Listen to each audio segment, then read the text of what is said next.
Bugünlerim 25 iyul 2026 yıl 250 baş keçi gələcək Gəncə bazarına kim istəsə gəlsin ürəyi nə qədər seçsin götürsün.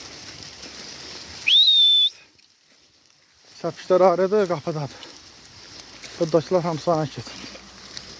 Biri birindən gözəl. Kim nə qədər istəyir balalı, boğa, sağlam sabah hamı gəlsin.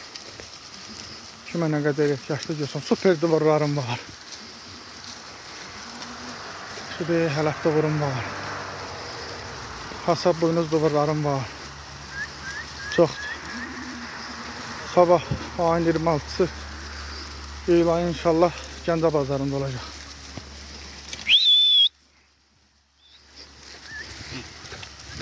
Ben bu duvarı yaxından çəkim.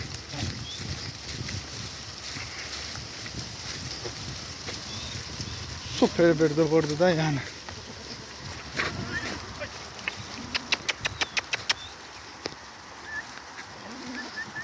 Super bir şeydi.